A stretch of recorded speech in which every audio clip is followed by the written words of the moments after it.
Right. మరి ఈరోజు మన యొక్క వాక్య భాగానికి ఇచ్చిన అంశం ఏంటంటే దేవుణ్ణి ఆరాధించేవారు ఎలా ఉండాలి, దేవుణ్ణి ఎలా ఆరాధించాలి. ఏంటి మన అంశం ఏంటిది? దేవుణ్ణి ఎలా ఆరాధించాలి, దేవుణ్ణి ఆరాధించేవారు ఎలా ఉండాలి. ఇది మన యొక్క అంశం ఈ రోజున. కాబట్టి చాలా శ్రద్ధగా మీరందరూ కూడా వినాలని ఈరోజు నేను నమ్ముతున్నాను. ఖచ్చితంగా దేవుడు మీతో మాట్లాడబోతున్నాడు. ఆమేన్. కాబట్టి ప్రభు సన్నిధిలో నేను దినాన మరి నిన్న ఈవినింగ్ నేను ప్రభు సన్నిధిలో అడిగినప్పుడు ప్రభు ఇచ్చిన మాట ఇది. కాబట్టి అందరూ కూడా జాగ్రత్తగా విందాం. నిర్గమకాండము 8వ అధ్యాయం. నిర్గమకాండము 8వ అధ్యాయము ఓపెన్ చేస్తారు. నిర్గమకాండము 8వ అధ్యాయము 25వ వచనం నుండి.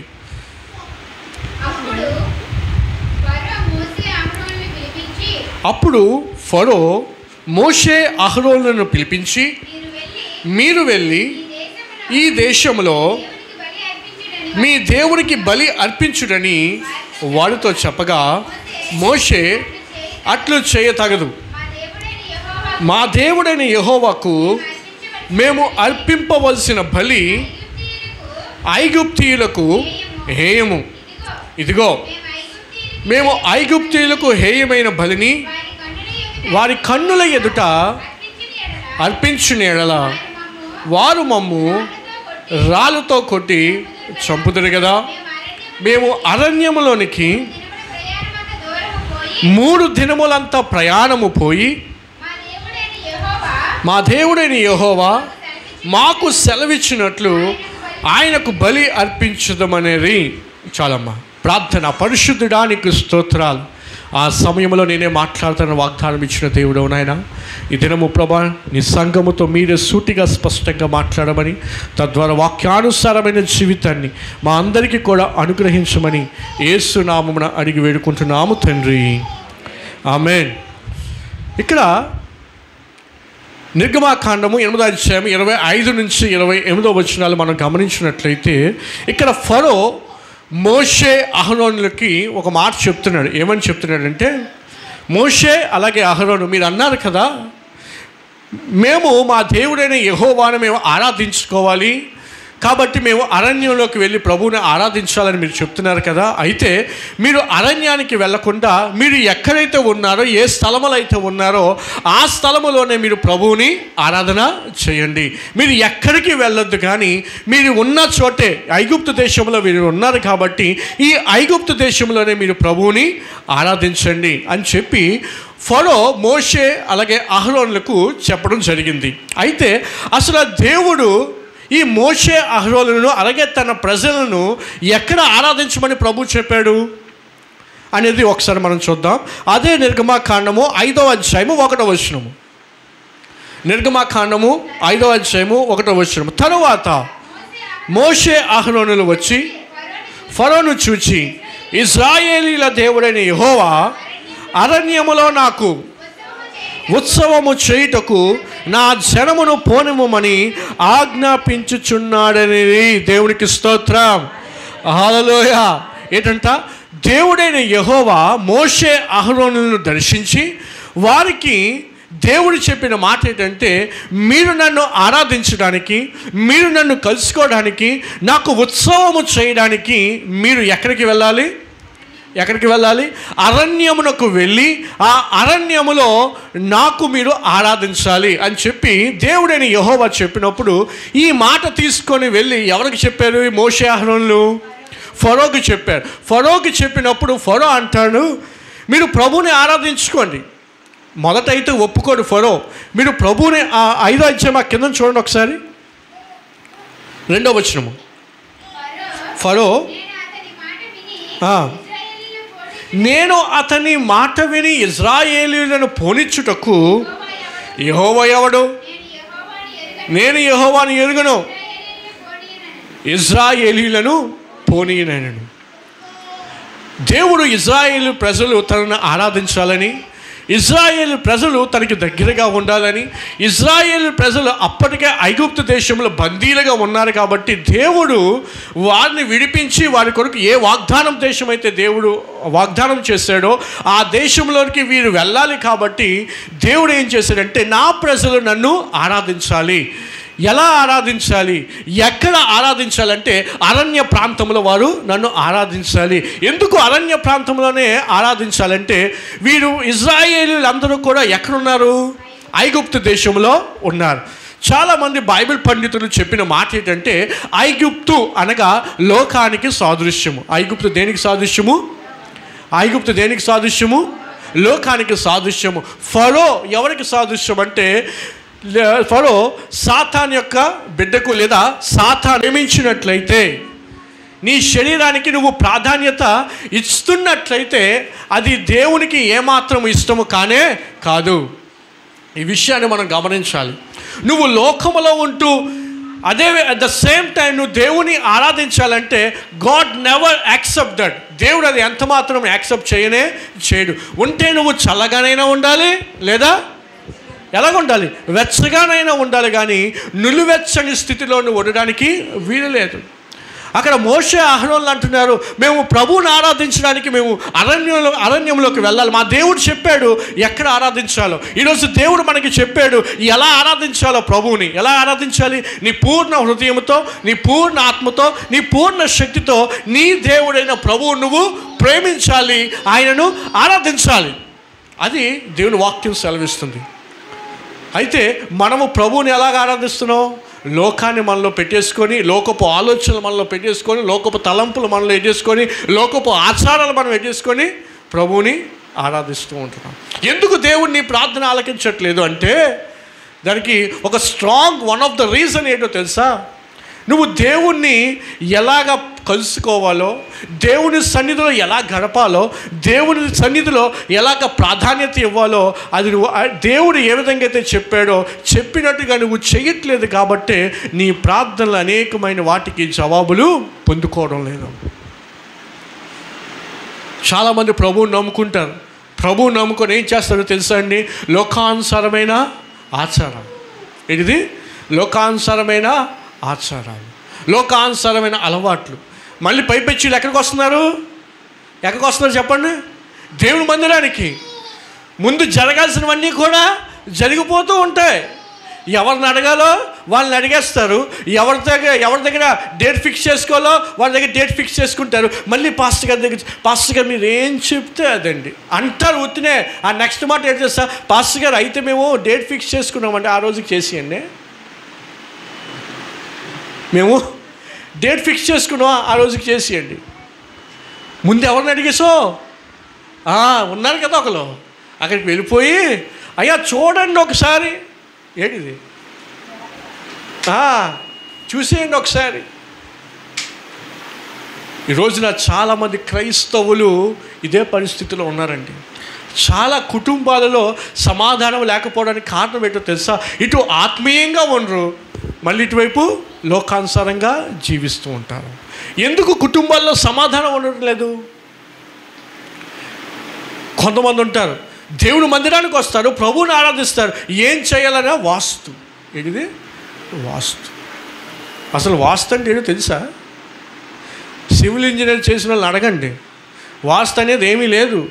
నువ్వు ఇల్లు ఎలా కట్టుకుంటే బాగుంటుందో చెప్పేదే. కానీ మన వాళ్ళు ఏం చేస్తున్నారు ఇప్పుడు?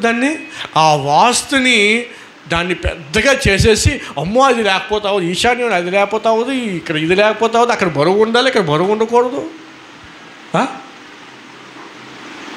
విజయవాడలోని భయంకరమైన వరదలతో చాలామంది కొట్టుకుపోయారు.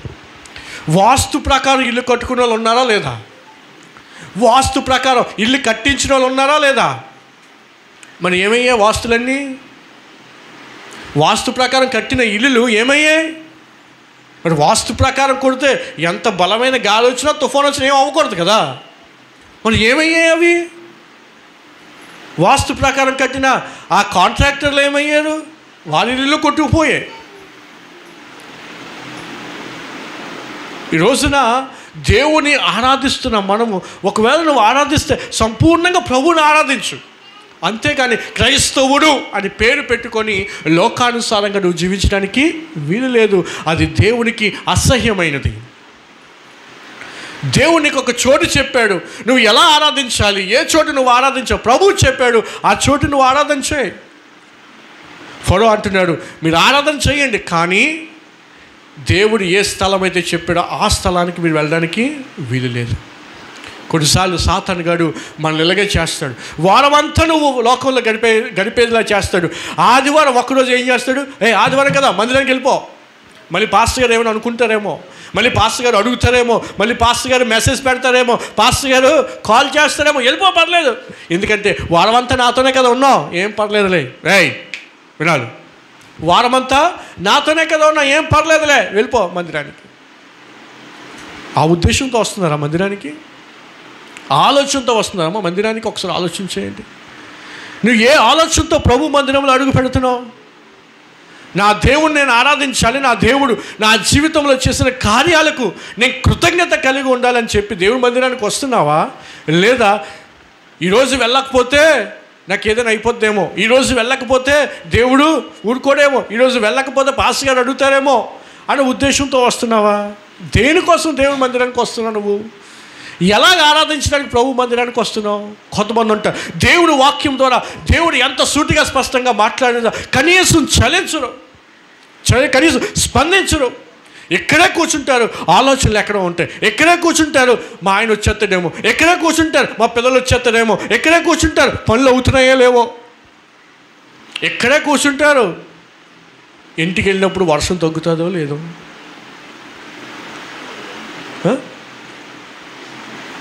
కొంతమందికి ఆలోచనలు. నువ్వు దేవుని ఆరాధిస్తే, దేవుని ప్రేమించే వ్యక్తివైతే నీ పూర్ణ హృదయంతో ప్రభువు నువ్వు ప్రేమించు, అప్పుడు నువ్వు గొప్ప జవాబులు పొందుకుంటావు. అందుకే ప్రకటన గ్రంథంలో ఒక మాట ఉంటుంది, ఏంటో తెలుసా? తాము యూదులమని చెప్పుకొనుచు యూదులు కాని వారు చాలామంది సంఘాల్లో ఉన్నారు. చదువు ఒకసారి revolution, book of Revelation chapter 3 9th verse. ప్రకటన గ్రంథము 3వ అధ్యాయము 9వ వచనం. యూదుల కాకయే తాము యూదులమని అబద్ధమాడు సాతాను సమాజపు వారు వచ్చి పడి నమస్కారం చేసి, ఇదిగో తెలుసుకున్నట్లు చేసేదని. చాలమ్మా, ఆ ఒక్క మాట, ఆ పై మాట చూడండి. తాము యూదులు కాకయే ఏమని చెప్తున్నారంట? తాము యూదులు కాకే మేము యూదులమండి అని అబద్ధాలు చెప్పే సాతాను యొక్క సమూహం, సమాజంలో ఉన్నాం. ఈరోజు అడుగుతున్నాను, నువ్వు దేవుడు ఆశించిన విధంగా ఆశించే క్రైస్తవుడిగా ఉన్నావా? లేదా క్రైస్తవుడిగా పేరు పెట్టుకొని సాతాను పనులు చేసే క్రైస్తవుడిగా ఉన్నావా? హలో, నా మాట అర్థమైందా? నిజంగా దేవుడు ఏదైతే నీ నుండి ఆశిస్తున్నాడో ఆయన ఆశించిన విధంగా అట్టి రీతిగా జీవించే క్రైస్తవుడిగా ఉన్నావా? లేదా క్రైస్తవుణ్ణి అని పేరు పెట్టుకొని అన్యులు జీవించే విధంగా నువ్వు జీవిస్తున్నావా? దేవుడు అంటున్నాడు, ఒకరోజు వస్తుంది, ఆ రోజు ఏమవుతుందో తెలుసా? ఎవరైతే నేను క్రైస్తవునండి అని చెప్పుకొని దేవుడికి నచ్చినట్టుగా జీవించలేదో వారి తాట తీస్తాడట. దేవుడు ఏం చేస్తాడు? వారి తాట తీస్తాడు. ప్రియమైన దేవుని సంగమా, మరొకసారి దేవుని సేవకునికి హెచ్చరిస్తున్నాను, నువ్వు ప్రభుని ఎలా ఆరాధించాలంటే లోకాన్ని నీలో పెట్టుకొని నువ్వు ప్రభుని ఆరాధించడానికి వీలు లేదు. లోకాన్ని విడిచిపెట్టి నువ్వు ప్రభుని ఆరాధించావు. అది ఎవరు చెప్పాడంటే దేవుడే చెప్పాడు. మీరు ఐగుప్తులో ఉండే ప్రభుని ఆరాధించడానికి వీలు లేదు. మీరు నన్ను ఆరాధించాలంటే మీరు ప్రయాణము చేసి ఆ అరణ్యానికి వెళ్ళి ఆ అరణ్యములో మీరు నన్ను ఆరాధించండి, మీరు నన్ను సేవించండి, అప్పుడు నేను మీ మొర ఆలకిస్తాను. అంటే దాని అర్థం ఏంటో తెలుసా? మీలో ఉన్న లోకపు ఆలోచనలు ఉన్నాయి కదా, మీలో లోకపు తలంపులు ఉన్నాయి కదా, అవన్నీ కూడా విడిచిపెట్టేయండి. అసూయ, ద్వేషము, పగ, ఒకరంటే ఒకరికి పడకపోవడం, ఒకరి మీద ఒకరు సాడీలు చెప్పుకోవడం, ఒకరి కొరకు ఒకరు తప్పుగా మాట్లాడుకోవడం, ఇవన్నీ వదిలేయండి. ఇవన్నీ వదిలేసి వచ్చి నన్ను ఆరాధించండి, అప్పుడు నేను మీ మొర ఆలకిస్తాను, అప్పుడు నేను మీకు జవాబిస్తాను, అప్పుడు మీరు నా సన్నిధిలో ఏదైతే ప్రార్థిస్తారో ఆ ప్రార్థనలన్నిటికీ నేను జవాబిస్తాను అని దేవుడు సెలవిస్తున్నాడు. అయితే ఈరోజు మనం ఎలా ప్రభువుని ఆరాధిస్తున్నాం? How you are worshipping the God? చెప్పండి.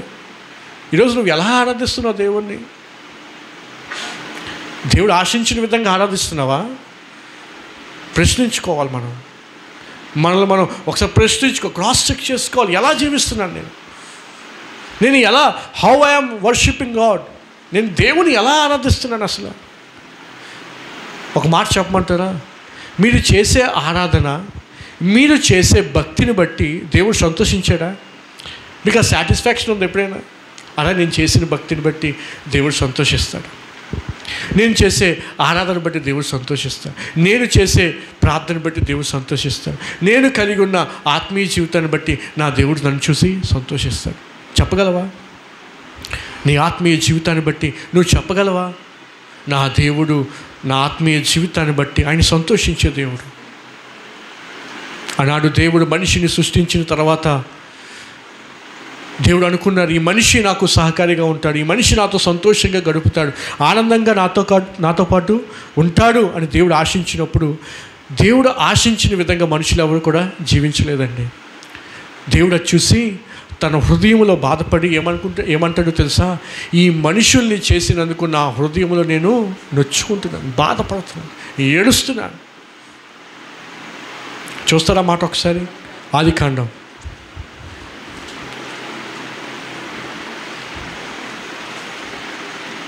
ఆదికాండం ఎవరు తీస్తారు? ఆదికాండం 6వ అధ్యాయం 5వ వచనం. నరుల చెడుతనము భూమి మీద గొప్పదనియు, వారి హృదయం యొక్క తలంపులలో ఊహ అంతయు ఎల్లప్పుడూ కేవలము చెడ్డదనియు యెహోవా చూచి తాను భూమి మీద నరులను చేసినందుకు యెహోవా సంతాపము నుండి తన హృదయములో నొచ్చుకొనెను. చూసారా? మనిషిని చేసింది ఎవరు? ఆ దేవుడే. మనిషి నాతో ఉండాలి, నాతో పాటు కలిసి సహవాసం చేయాలి, ఇద్దరం కలిసి ఈ యొక్క సృష్టిని పరిపాలించాలి అని చెప్పి దేవుడు ఆశిస్తే, ఈ మనిషి ఏం చేశాడు? దేవుడికి ఇష్టం లేని విధంగా, దేవుడి యొక్క హృదయం బాధపడే విధంగా మనిషి జీవిస్తూ దేవుణ్ణి బాధపెట్టు. దేవుడు అంటున్నాడు, ఈ మనిషిని చేసినందుకు తన హృదయంలో ఏమైందంట? బాధ కలిగిందంట. ఈరోజు ఒక ప్రశ్న మిమ్మల్ని అడుగుతున్నాను, మనందరూ కూడా ప్రశ్నించుకోవాల్సిన సమయం ఏంటో తెలుసా? దేవుడు నిన్ను రక్షించినందుకు దేవుడు నిన్ను చూసి హ్యాపీగా ఫీల్ అవుతున్నాడా, సంతాపడుతున్నాడా? అరే ఈ వ్యక్తిని రక్షించినందుకు అరే ఎంత సంతోషంగా ఉంది నాకు, ఈ వ్యక్తి ద్వారా నా ప్రేమ అనేక మందికి తెలుస్తుంది, ఈ వ్యక్తి ద్వారా నా నామం మహిమపరచబడుతుంది, అందుని బట్టి నేను సంతోషిస్తున్నాను దేవుడు చెప్తున్నాడా? లేదా అరే ఇలాంటి వ్యక్తిని నేను రక్షించానా, నా కొరకు నిలబడతాడని, నా ప్రేమను ఇతరులకు చూపిస్తాడని, నా కొరకు సాక్షిగా వాడబడతాడని, క్రీస్తు ప్రేమను క్రియల్లో చూపిస్తాడని చెప్పి నేను అనుకుంటే, ఈరోజు ఈ వ్యక్తి నా నామానికి అవమానకరంగా జీవిస్తాడు, కనీసం నాకు ఇవ్వాల్సిన ప్రాధాన్యత నాకు ఇవ్వట్లేదు, నాతో సమయాన్ని గడపవలసిన సమయం కూడా నా కుమారుడు నా కుమార్తె గడపట్లేదు, ఇలాంటి వ్యక్తిని నేను రక్షించాను అని దేవుడు బాధపడుతున్నాడా? నిన్ను బట్టి దేవుడు సంతోషిస్తున్నాడా? దేవుడు నిన్ను బట్టి బాధపడుతున్నాడా?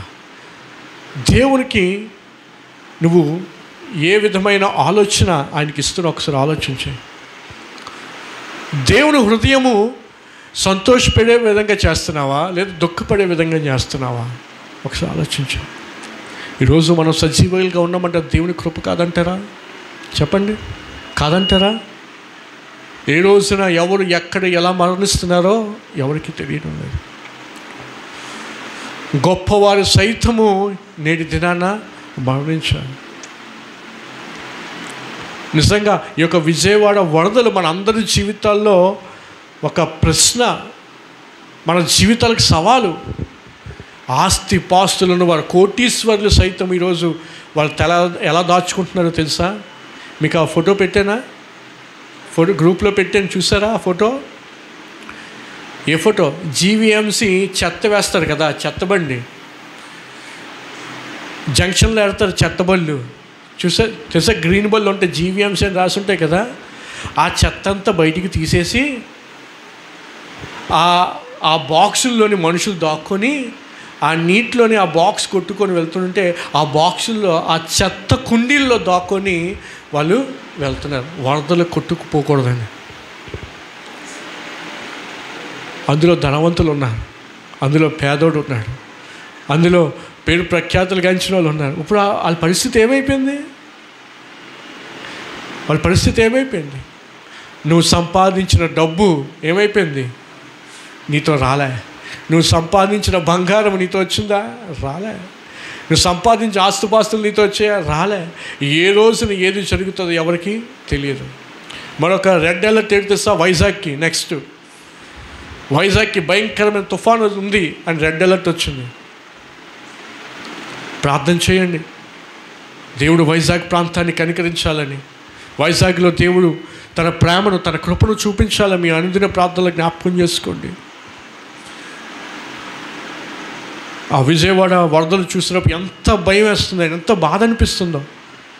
ఇందాక చెప్పాను కదా, చిన్నపిల్లలు స్కూల్కి వెళ్ళారంటండి. స్కూల్కి వెళ్ళి ఆ స్కూల్ నుంచి వచ్చేసరికి వరదల్లో తల్లి తండ్రి ఇద్దరు కొట్టుకుపోయారంట. ఆ చిన్న పాప, ఆ చిన్న బాబు, అన్నయ్య చెల్లి, చిన్న పిల్లలు, ఎంతెంత పిల్లలు, వాళ్ళు చెప్తున్న మాట, మేము స్కూల్కి వెళ్ళి వచ్చేసరికి మా అమ్మ నాన్న కనిపించలే, కొట్టుకుపోయారు, చచ్చిపోయారు. ఇప్పుడు వాళ్ళకి ఆశ్రయం ఏంటి అసలు? ఆ తల్లిదండ్రులు ఆ బిడ్డలు ఎవరు పట్టించుకుంటారు? చూసారు ఎంత భయంకరమైన దినాల్లో మనం ఉన్నామో. దేవుడు ఈరోజు 3 పూట్ల మనకు పెట్టాడే, కడుపు నిండా తింటున్నామే. దేవుడు నీకు ఆయుష్నిచ్చాడే, ఆరోగ్యాన్ని ఇచ్చాడే ఆయన సన్నిధిలో ఉండడానికి. మరి దేవుణ్ణి ఎందుకు మనస్ఫూర్తిగా నువ్వు ఆరాధించలేకపోతున్నావు? ఇంకా నీలో లోకానుసారం ఏది ఉండిపోయింది? లోకానుసారమైన ఆశలు ఏమైనా ఉండిపోయాయా నీలో ఇంకా? అయితే విడిచిపెట్టుకో ఈరోజే. ఆయన ఆరాధించేవారు పూర్ణ హృదయముతో పూర్ణ ఆత్మతో ఆయనను ఆరాధించాలి. ఈరోజు ఎలా ఆరాధిస్తున్నావు ప్రభువుని? నువ్వు నీ హృదయాన్ని ప్రభుకిచ్చే ప్రయత్నం చేసావా? నీ హృదయాన్ని దేవుని సన్నిధిలో ఎప్పుడైనా కుమ్మరించావా? ప్రభు సన్నిధిలో కన్నీరు కార్చి ఎప్పుడైనా ఆయన ఎదుట నువ్వు కనిపించావా? కనీసం లోకములో ఉంటూనే, ఆ ఐగుప్తు అనే బంధకాల్లో ఉంటూనే నువ్వు దేవుని ఆరాధించే ప్రయత్నం చేస్తే దేవుడు దాన్ని యాక్సెప్ట్ చేయడు. ఖచ్చితంగా నువ్వు ఆ ఐగుప్తుని వదిలి దేవుడు ఎలాగైతే నిన్ను ఆరాధించమంటున్నాడో అలా నువ్వు ఆరాధించాలి. ఆయన అంటున్నాడు, నా సన్నిధికి వచ్చి మీరు నన్ను ఆరాధించండి. నా సన్నిధికి వచ్చి మీరు నన్ను ఆరాధించండి. ఎలా ఆరాధించాలి? లోకాన్ని విడిచిపెట్టి నన్ను ఆరాధించండి. ఎలా ఆరాధించాలి? లోకానుసారమైన మనస్సును బయట విడిచిపెట్టి నన్ను ఆరాధించండి. శరీరాశ, నేత్రాశ, జీవపు డంబం. ఈరోజు లేవంటారా ఇటువంటి ఆలోచనలు, ఇటువంటి తలంపులు, ఈ అలవాట్లు మనలో లేవంటారా? శరీరానికి లోబడిపోయి శరీరానికి ప్రాధాన్యత ఇచ్చేసి దేవుడి మందిరాన్ని ఎగ్గొట్టేసేవారు.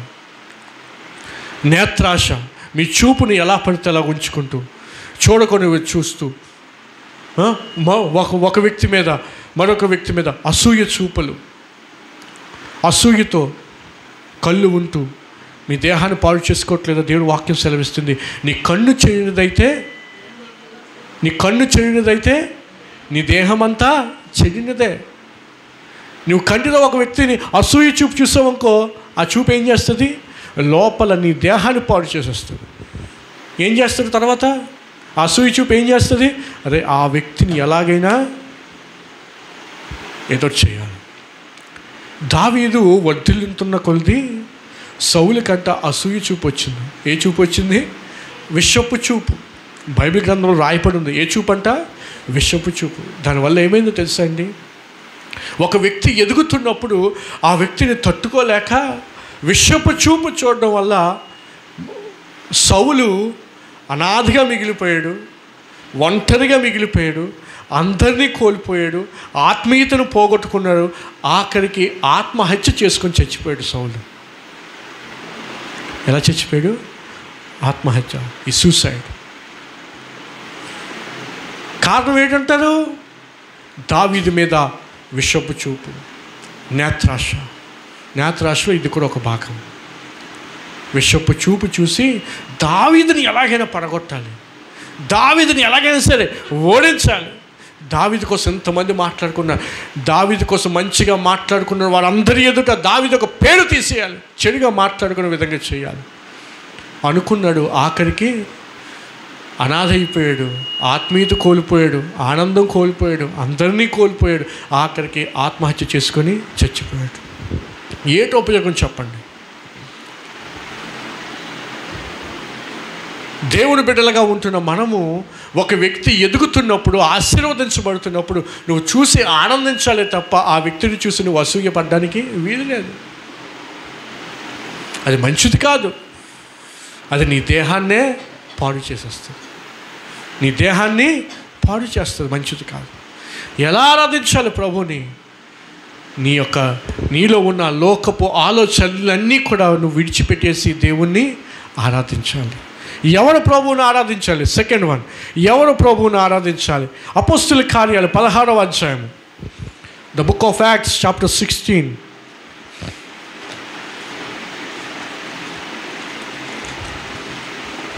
అపోస్తుల కార్యాలు 16వ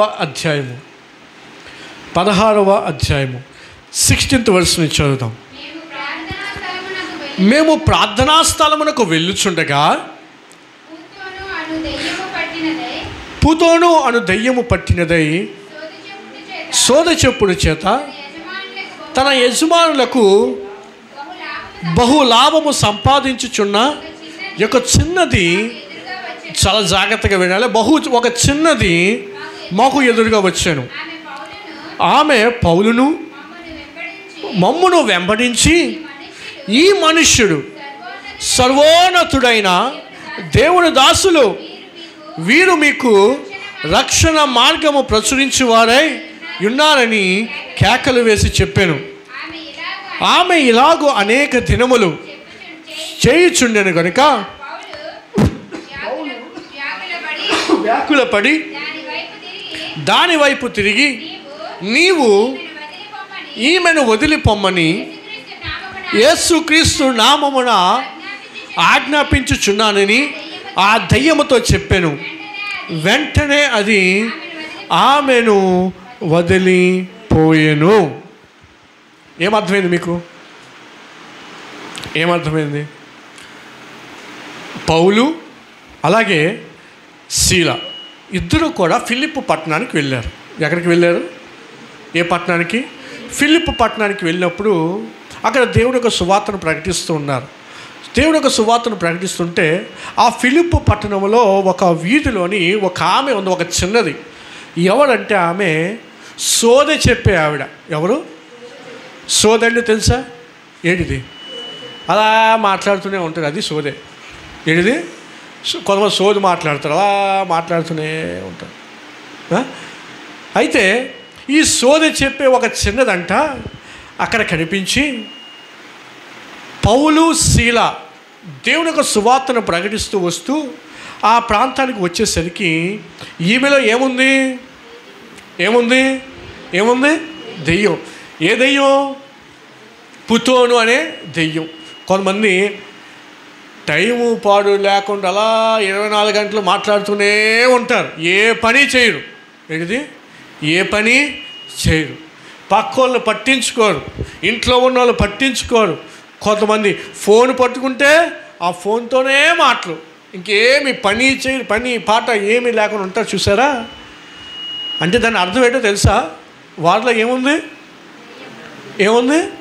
ఆ సోది చెప్పే దెయ్యం ఉంది. ఏముంది?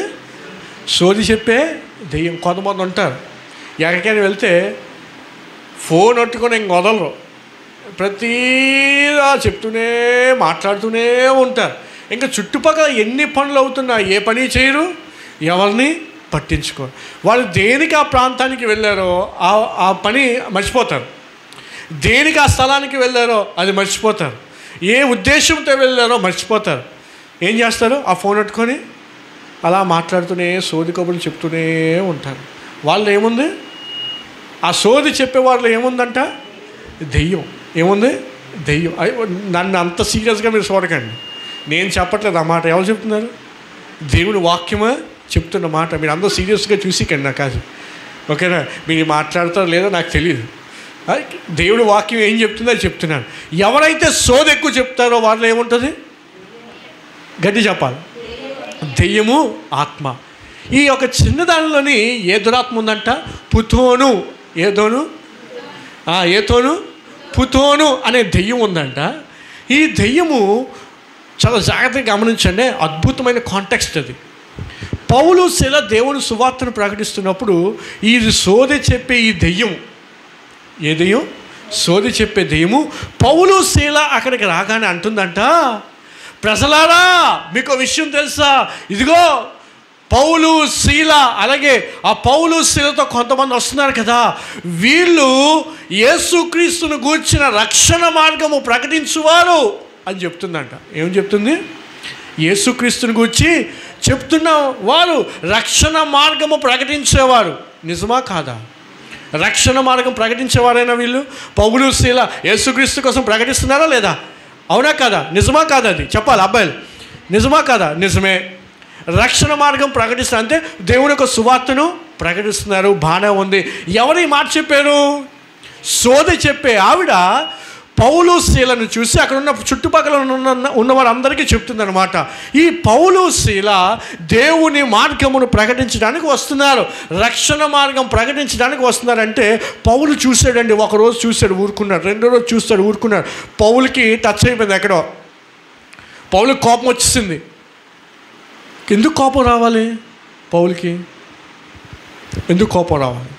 ఆలోచన చేయండి. కొంచెం బ్రెయిన్ యూజ్ చేయండి మీరు, కొంచెం బుర్ర వాడండి. పౌలు శీల దేవుని వాక్యమే ప్రకటిస్తున్నారు, దేవుని రక్షణ మార్గమే ప్రకటిస్తున్నారు, కరెక్టే అది. ఇప్పుడు ఈ దెయ్యము కూడా ఒప్పుకుంది వీళ్ళు రక్షణ మార్గం ప్రకటించడానికి వచ్చారని. కానీ పౌలుకి ఎందుకు కోపం వచ్చింది? చెప్పండి మళ్ళీ ఒకసారి చదవండి మాట. ఈ మనుష్యులు సర్వోన్నతుడైన దేవుని దాసులు, వీరు మీకు రక్షణ మార్గం ప్రచురించువారై ఉన్నారని కేకలు వేశాను.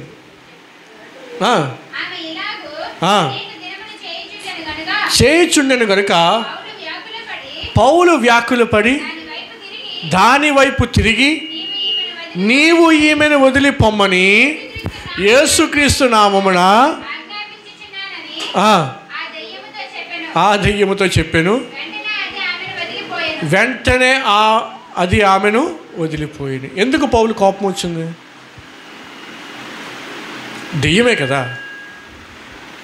పౌలు హ్యాపీగా ఫీల్ అవ్వచ్చు, అరే ఈ దెయ్యానికి కూడా తెలిసిందిరా మనము సర్వోన్నతుడైన దేవుని దాసులమని, ఇప్పుడు ఈ దెయ్యం చెప్తే వీళ్ళందరూ నమ్ముతారు అని చెప్పి పౌలు హ్యాపీగా ఫీల్ అవ్వచ్చు. కానీ పౌలు ఎందుకు కోపం వచ్చింది పౌలుకి? చెప్పాలి, ఎవరు చెప్తారా? రాకేష్ కానీ నవీన్ కానీ ఎందుకు పౌలు కోపం వచ్చింది? మనీ కోసం చెప్తుందేనా?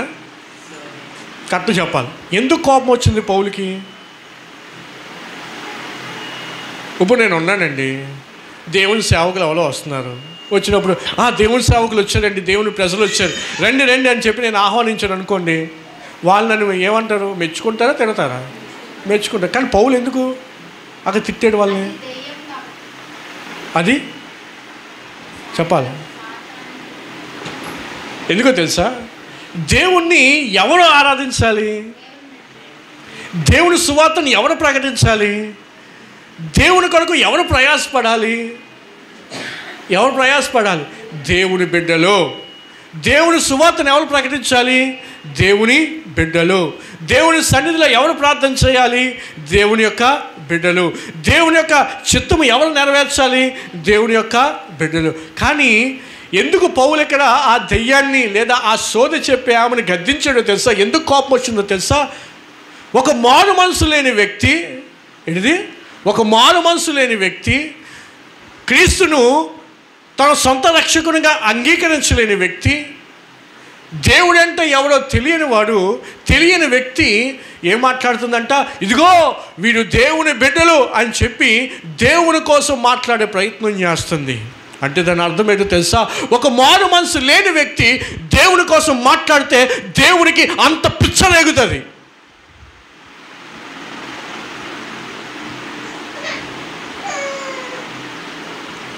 నీకు సరైన మారు మనసు లేకుండా దేవుని ఆరాధిస్తాడంటే ఎలా ఒప్పుకుంటాడు దేవుడు? నువ్వు లోకానుసారంగా తిరిగి నేను దేవుని ఆరాధిస్తానంటే దేవుడు ఎలా ఒప్పుకుంటాడు? పౌలు అంటున్నాడు, బయటికి పో అని చెప్పి ఆ దయ్యాన్ని గద్దించగానే ఆ దయ్యం ఏం చేసిందంట, బయటికి వెళ్ళిపోయింది.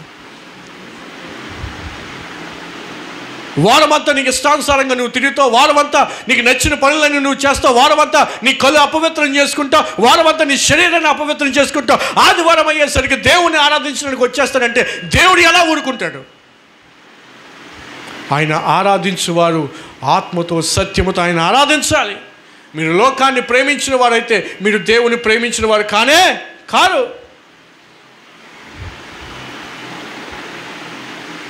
ఈరోజు ఎందుకు మనం ఎంతగా ప్రభువుని ఆరాధిస్తున్నా, ఎంతగా ప్రభు సన్నిధిలో ప్రార్థన చేస్తున్నా, ఆ సమస్యల నుండి ఆ యొక్క శోధన నుండి ఎందుకు బయటపడలేకపోతున్నామంటే నువ్వు చేసిన పనులన్నీ లోకానుసారంగా ఉంటాయి. ఆదివారం వచ్చేసరికి లేదా దేవుని మందిరానికి వచ్చేసరికి నువ్వు మాత్రం చక్కగా నటించేస్తున్నావు దేవుని సన్నిధిలో. హృదయ రహస్యములు ఎరిగిన దేవుడు నీ కొరకు శోధించుట మాండా తెలీదా ఆయనకి? నేను పరిశోధించకుండా ఆయన ఉంటాడా? ఎవరిని మోసం చేస్తావు నువ్వు? దేవుని సన్నిధికి వచ్చి దేవుణ్ణి మోసం చేస్తావా?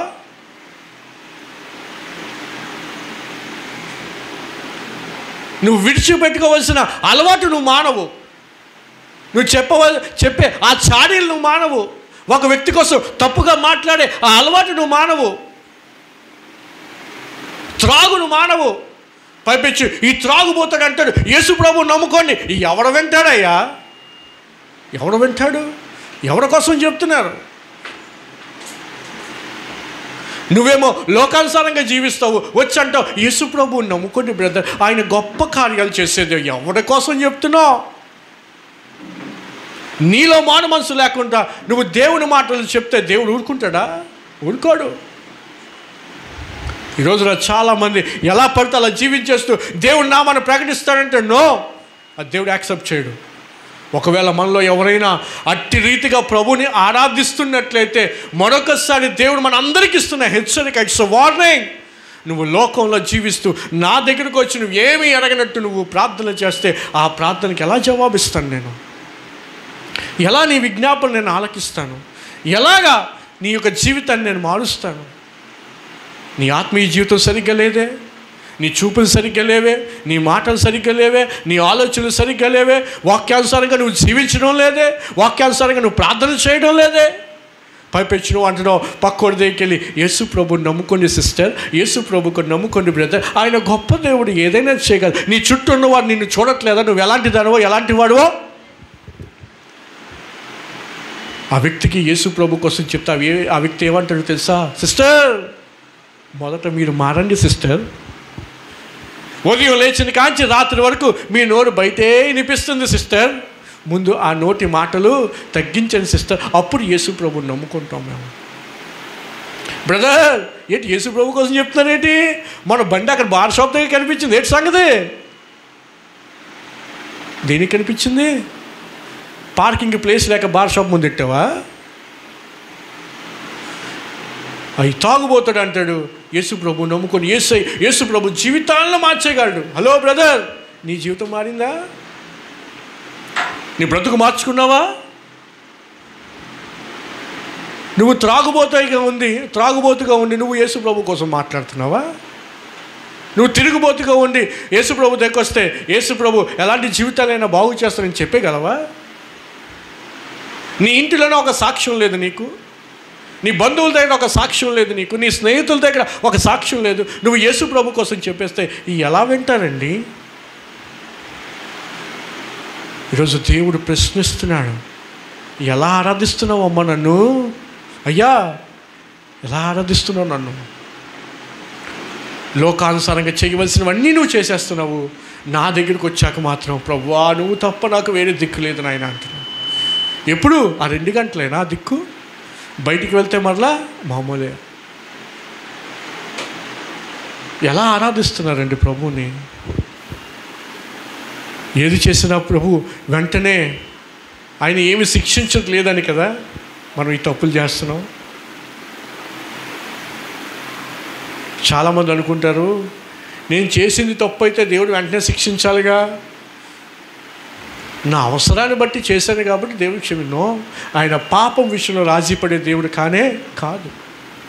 నువ్వు ఎక్కడ నరకానికి వెళ్ళిపోతావు, ఎక్కడ నీ జీవితం నాశనం అయిపోతుంది అని చెప్పి దేవుడు ఆలస్యం చేస్తున్నాడంటే మార్పు చెందుతావేమో, ఈరోజే మారుతావేమో, రేపే మారుతావేమో. దేవుని సేవకుని ద్వారా మాట్లాడుతున్నాను కదా, దేవుని సేవకుని ద్వారా వాళ్ళ జీవితాన్ని మార్చుకుంటారేమో అని దేవుడు ఎదురు చూస్తాడు. నెబుకద్నెజరు అనుకున్నారు, నన్ను ఎవడేం చేయగలడు? నెబుకద్నెజరు అనుకున్నాడు, నన్ను ఎవడేం చేయగలడు? దేవునికి ఇష్టం లేకుండానే జీవించాడు. వారం రోజులు గడిచాయి, ఏం అవ్వలే. నెల రోజులు గడిచింది, ఏం అవ్వలే. 2 నెలలు గడిచాయి, ఏం అవ్వలే. 6 నెలలు గడిచాయి, ఏం అవ్వలే. 12 నెలలు గడిచాయి. 1 సంవత్సరం పాటు దేవుడు ఎదురు చూశాడు నెబుకద్నెజరు మారుతాడేమో అని. మారలే. కరెక్ట్గా సంవత్సరం అయింది, దేవుడు నెబుకద్నెజరుని కొట్టి పడేశాడు. ఈరోజు దేవుడు మనకు అవకాశం ఇచ్చాడు. మారుతామేమో, మన జీవితాన్ని సరిచేసుకుంటామేమో, వాక్యానుసారంగా జీవించడానికి ఇష్టపడతామేమో. నువ్వు చేసిన పాపము, నువ్వు చేసిన ఆ తప్పు నీ మీద ఏలుబడి చేయకుండా దేవుడు పక్కకు త్రోసేస్తున్నాడు. ఎందుకో తెలుసా? నువ్వు మారుతావేమో. దేవుడు మాట్లాడినా నువ్వు సరి చేసుకోకపోతే దేవుడు ఏం చేస్తాడో తెలుసా అండి? దానికి తగిన ప్రతిఫలమును అనుభవించే విధంగా దేవుడు పర్మిషన్ ఇస్తాడు. జాగ్రత్త. కీర్తనల గ్రంథము 50వ అధ్యాయము.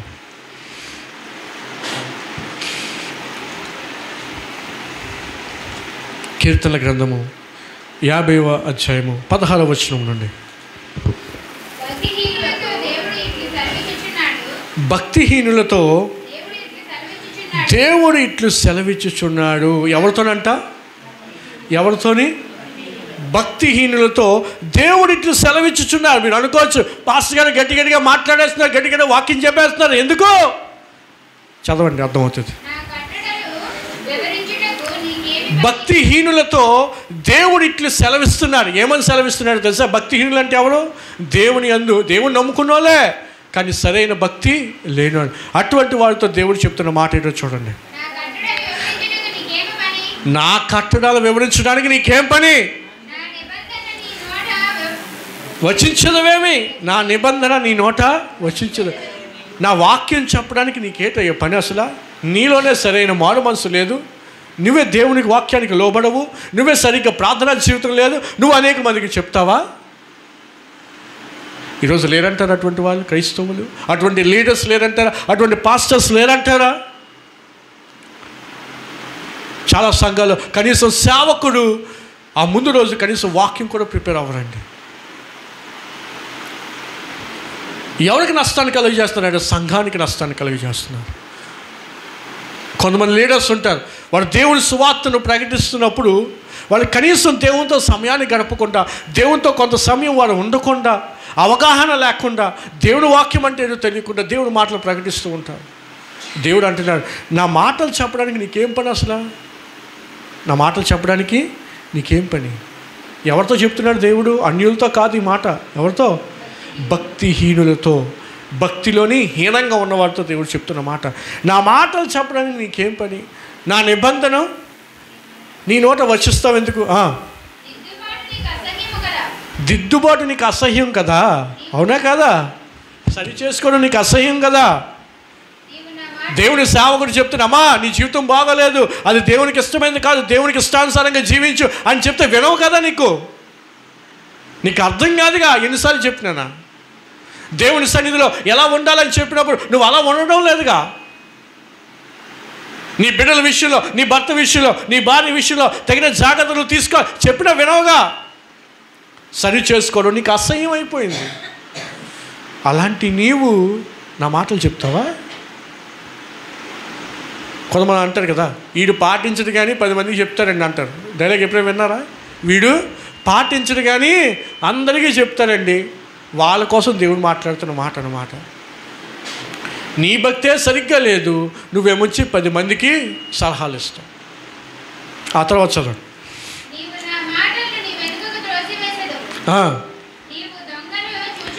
నీవు దొంగను చూచినప్పుడు వానితో ఏకీవిస్తావు, వ్యభిచారులతో నువ్వు సాంగత్యం చేస్తావు. దొంగలతో ఏం చేస్తావంట? ఏకీవిస్తావు. దొంగలు అంటే ఏంటిది? కొంతమంది అబద్ధాలు చెప్తారు. అబద్ధపు మాటలు, దొంగ మాటలు. ఏ మాటలు? దొంగ మాటలు. అరే నేను చెప్పాను, నువ్వు పాస్టర్ గారు అడిగితే నువ్వు కూడా అది చెప్పు, ఓకేనా? ఎవరు అడిగినా ఇది చెప్పు. ఏం చేస్తారు? ఏకీవిస్తారు అన్నమాట. నువ్వు చెప్పినట్టే నేను చెప్తానే. ఎవరిని మోసం చేస్తున్నావు? ఎవరిని మోసం చేస్తున్నావు మనం? దేవుని మోసం చేసేస్తాం. దేవుని వాక్యం చెప్తుంది, నువ్వు దొంగలతో ఏకీవిస్తున్నావు, వ్యభిచారులతో సాంగత్యం చేస్తున్నావు నువ్వు. తర్వాత కీడు చేయవలనని నీవు నోరు తెరుచుతున్నావు, నీ నాలుక కపటము కల్పించుచున్నది. నీవు కూర్చుండి నీ సహోదరుల మీద కొండెములు చెప్పుచున్నావు, నీ తల్లి కుమారుని మీద అపనిందలు మోపుచున్నావు. నీవు కూర్చుండి నీ సహోదరుని మీద ఏం చేస్తున్నావు? కొండెములు చెప్తున్నావు, అబద్ధాలు చెప్తున్నావు, లేనిపోనివన్నీ చెప్తున్నావు నువ్వు. నిజానికి అది జరగలేదు కానీ జరిగిందని చెప్తున్నావు. నిజానికి అలా అనలేదు కానీ అన్నారని చెప్తున్నావు. నిజానికి అలా చేయలేదు కానీ చేశారని చెప్తున్నావు. ఎవరిని బ్యాట్ చేసేదానికి? నీ సహోదరుని బ్యాట్ చేసేదానికి. నీ ప్రక్కన వ్యక్తి మీద ఒక చెడు అభిప్రాయం రావాలని నువ్వు ప్రయత్నం చేస్తున్నావు. అయితే దేవుడు అంటున్నాడు, అలాంటి వారు దేవునికి అసహ్యులు. దేవుడు అంటున్నాడు, అలాంటి నీవు నీ నోట నా మాట ఎందుకురా బాబు? నువ్వు నా మాట కోసం చెప్పక, నా కోసం మాట్లాడొద్దు నువ్వు. ఎందుకంటే నీ బ్రతుకే బాగలేదు, పైపెచ్చి నువ్వు నా కోసం నువ్వు చెప్తావా? ఆ తర్వాత ఇట్టి పనులు నీవు చేసినను నేను మౌనంగా ఉన్నాను, అందుకు కేవలము నేను నీ వంటి వాడినని అనుకుంటివి. అయితే నీ కన్నులు ఎదుట ఈ సంగతులను నేను వరుసగా ఉంచి నిన్ను గద్దించదను. దేవుని మరచువారులారా దీన్ని యోచించుకొనుడి, లేని ఎడల నేను మిమ్మల్ని చీల్చివేయుదును, తప్పించువాడెవడును లేకపోవును. ఇందాక మీరు అందరూ కూడా ఇటు పాస్టర్ గారు ఏంటి తాట తీసేస్తాడు దేవుడు అంటున్నారు ఏంటి అని అనుకుని ఉండొచ్చు. ఇక్కడ ఉన్న మాటే నేను చెప్పాను మీకు అర్థమయ్యే భాషలో. ఆయనకు కోపం వస్తే తప్పించువాడెవడు? చదవ ఒకసారి ఆ మాట. దేవుని మరచువారులారా దీన్ని యోచించి ఒకసారి ఆలోచించండి. లేని ఎడల నేను మిమ్మును చీల్చివేయదును, తప్పించువాడు ఎవడును లేకపోను. దేవుడికి ఒకవేళ మన మీద కోపం వస్తే తప్పించగలడు ఎవడైనా? చెప్పండి, ఎవడైనా మనల్ని తప్పించగలరా? మరి ఎందుకంటే ఆ అహం నీకు? ఎందుకు ఆ గర్వము? ఎందుకు ఆ ఫీలింగులు? ఎందుకు ఆ కపటమైన ఆలోచనలు నీకు నీ సహోదరుని మీద? ఎందుకు పక్కవారి కోసం ద్వేషం కలిగి ఉంటావు? పక్కవారి మీద ఎందుకు పక్క వ్యక్తి కోసం తప్పుగా ఆలోచిస్తావు? కొంతమంది ఉంటారు, ఎలా తెలుసండి, అది నిజమో కాదో కూడా తెలియదు కానీ లేనిపోని నిందలు వేసేస్తాం. ఇది నిజమో కాదో తెలియకపోయినా లేనిపోని నిందలు వేసేస్తాం.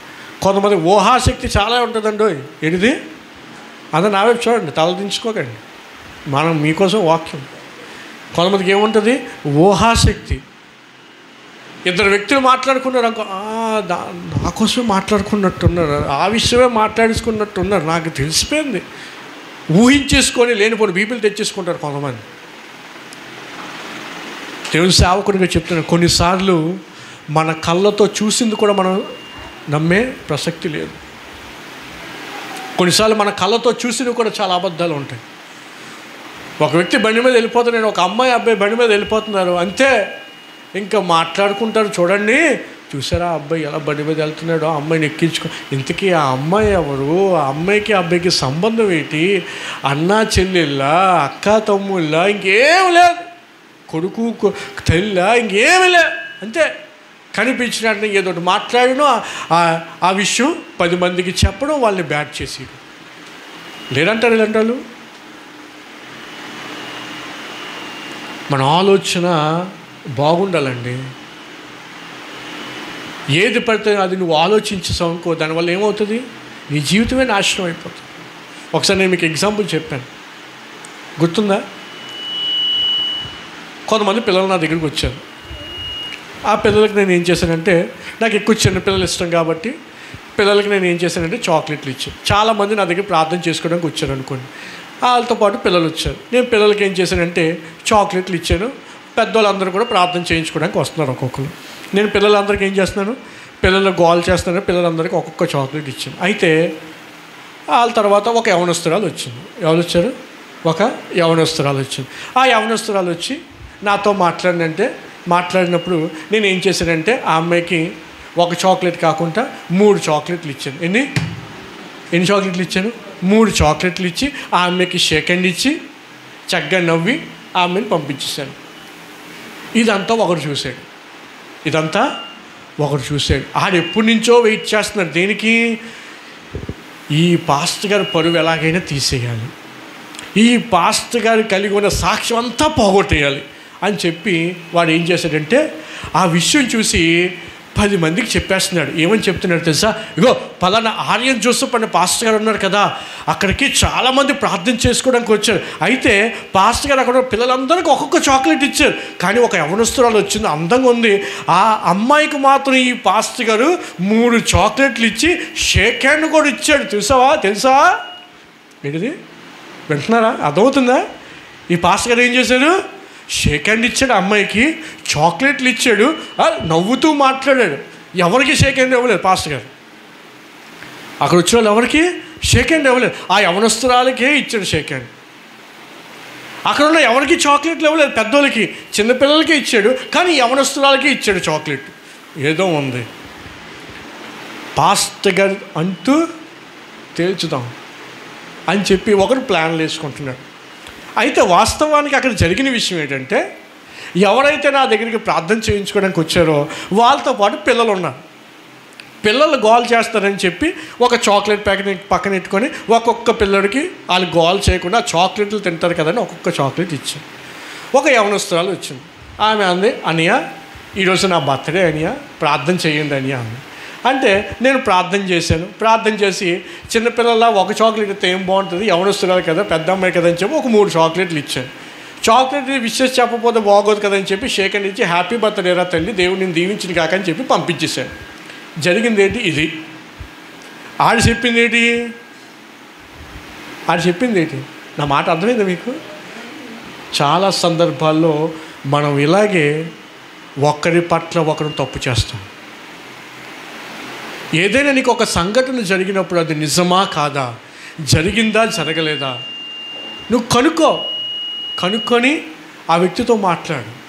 అంతేగాని ఏమీ తెలియకుండా ఒక వ్యక్తి మీద చెడు అభిప్రాయానికి నువ్వు రావడానికి వీలు లేదు. అది మంచిది కాదు, అది ఆత్మీయ లక్షణం అంతకంటే కాదు.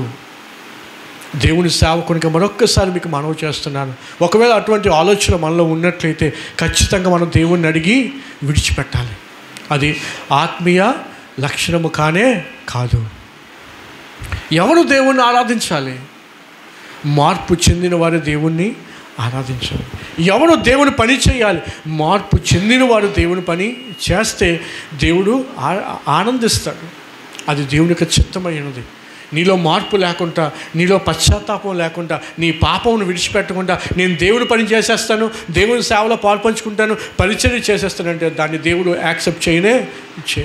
ఈరోజు చాలామంది, అందరని నేను చెప్పను కానీ అందులో చాలామంది దేవుని పరిచర్య స్టార్ట్ చేసి బాగా తక్కువ రోజుల్లోనే పరిచర్య స్టార్ట్ చేసి ఒక 2-3 సంవత్సరాలకే బాగా హైలైట్ అయిపోయి బాగా ఫేమస్ అయిపోయి ఆ తర్వాత ఎందుకు అంత కింద పడిపోతున్నారు? కారణం ఏంటో తెలుసా? దేవుడు ఏదైతే ఆశించాడో దేవుడు ఆశించిన విధంగా వారు సేవ చేయలేకపోతున్నారు. కాబట్టి చాలామంది దేవుడు ఆశించిన విధంగా వాడు ఉండట్లేదు కాబట్టి దేవుడు వారిని పైకి తీసుకుంటాడు. ఈ రోజున మనలో ఏ ఒక్కరు కూడా ఆ అభిప్రాయంతో కానీ ఆ ఆలోచనతో కానీ ఉండడానికి వీలు లేదు. దేవుడికి నువ్వు ప్రార్థన చేసావా? దేవునికి వాగ్దానం ఇచ్చాడా? అయితే ఆ వాగ్దానం నెరవేరే వరకు ఆలస్యం అవుతుందా? అయినా సరే యథార్థంగానే ఉండు. అయినా సరే యథార్థతను కోల్పోయి, మంచితనాన్ని కోల్పోయి తప్పుడు మార్గంలో వెళ్తూ నువ్వు జీవించడానికి వీలు లేదు. నిన్ను చూస్తున్న దేవుడు ఉన్నాడు.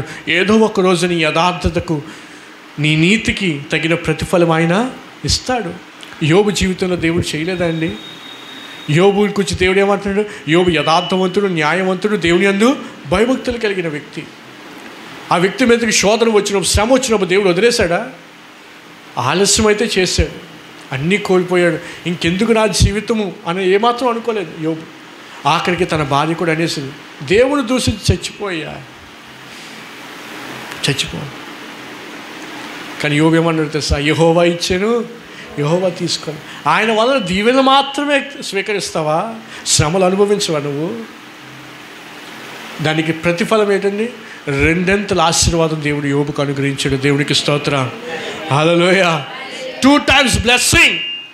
ఈరోజు దేవునికి ఏదైనా వాగ్దానం ఇచ్చాడా?